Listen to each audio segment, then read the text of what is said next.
Please like, share and subscribe for more videos. Thank you.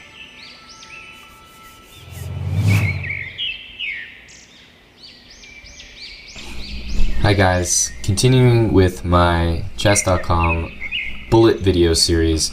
In this video I want to talk to you guys a little bit about pre-moving.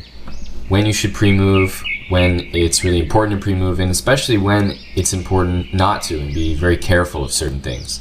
So there are a lot of pretty standard positions where I think people need to be pre-moving, and especially a certain amount of positions where people need to be very careful. Hopefully I'll be able to outline a few of those examples with you right now. For example, if I take a simple opening like the London system, whenever I have this bishop on f4 in these types of positions, what happens is I never like to pre-move when the bishop's there, but as soon as I get the chance, I like to put my bishop back on h2 and pre-move knight d2, knight f3, c3. That's why I think this is a really good opening in bullet, because it's very easy to pre-move. You don't get in trouble. Now, if you go back to the beginning and your opponent plays d6 and you play bishop f4, this is the type of position where I would be very careful about pre-moving as white. At some point, black is going to play knight to d7, followed by e5, and your bishop could be under attack. So, pretty quickly, I'm going to look to play knight f3 without pre-moving, h3, bishop h2. And now, in this position as white, I would pre-move the next couple moves in a row. e3 would be a pre-move, c3 would be a pre-move, bishop e2, castles, knight d2 if I want. You'll notice that I'm not going to be playing bishop d3. Playing bishop d3 opens me up for e5, e4. If I'm pre-moving, bishop on d3 does not work. But bishop on e2 is nice and safe, that if I had pre-moved castle, e4 would be no problem, I can move my knight. Now you don't have to be moving too far in advance. I don't recommend pre-moving more than once at a time. I don't see the need for that unless maybe you're at very end of the game and you're playing for a forced checkmate. I think that you need to be careful of pre-moving more than 2 times. Stick to one pre-move, and especially don't pre-move when you have loose pieces out there, like that bishop on f4. The same thing goes for any type of position where you might, let's say for example this position. Everybody knows this opening. This is the type of position where you'd be very careful of pre-moving, because at any point white could play b4, the Evans Gambit, could play c3 and d4. These positions are not that easy to pre-move, but once you play some moves like a6, this is where I would consider pre-moving bishop to a7. I would consider castling as black. These are all very quick moves that you can play.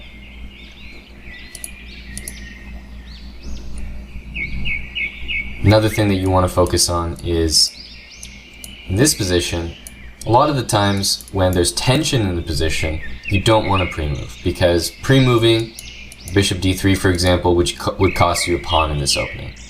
So instead what I like to do is pre-move e takes d4 in this position, in case he would take there, and then in the meantime grab my bishop and hover it over d3, so that if my opponent takes that pawn, I've got my pre-move ready.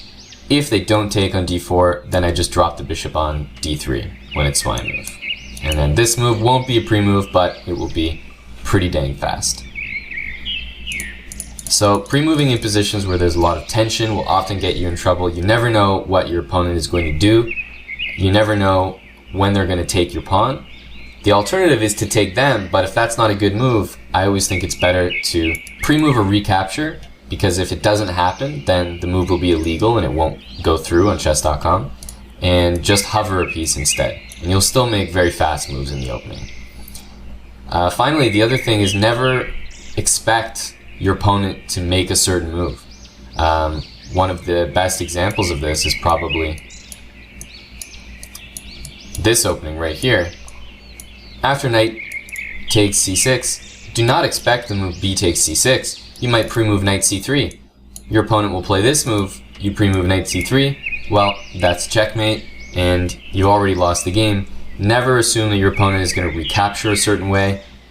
Sometimes the very obvious moves, especially when you're low on time, your opponent is going to look to throw in an intermezzo or a tricky move in order to throw you off. So be very careful about expecting an obvious move from your opponent, because remember, this is bullet at the end of the day, and they're going to be looking to pull some tricks on you, especially if they're in a worse position. Finally, on that note, it's important that you shouldn't pre-move generally if you're really up on time. For example, if we take this position right here, white could have one second, let's say, to 15 seconds for black. And I'll see black pre-moving all the time. Now, what's white going to do is he might play rook d4, and as black, we might play rook takes f3, pre-move rook f1, f3, f2. There's no need to do that. What might happen is rook here, rook takes f4, you're pre-moving your rook, rook takes f1, all of a sudden white gets a draw as his time runs out, but you don't have any mating material.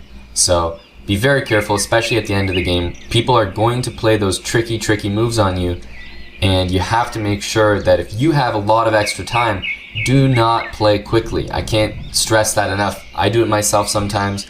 I have to stop doing that. We all do. Do not play quickly if you have a lot more time than your opponent. Catch his pre-moves, play slowly. If you have a huge time advantage at the end, and if you have the winning position, there's no point in getting caught by a sneaky pre-move by your opponent.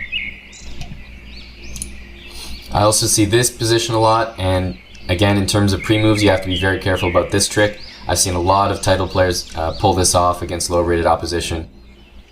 After the move queen f3, your idea is that you just want to take that pawn and then promote here, and this is a very good strategy, getting rid of your opponent's last pawn so that you cannot lose the game in a time scramble. But after king h2, to push the pawn, queen takes g3. If you're pre-moving, your opponent might play king h1, and you would pre-move the move a5. This is a big issue. That's a stalemate right there. So you have to be very careful. This is what I was saying before. Do not expect your opponent to make those obvious moves. Don't expect king takes g3. That just helps you out, and you know that you're going to get another queen here. Be very careful and be very cognizant of the fact that king h1 could be played, and suddenly you actually have a draw here.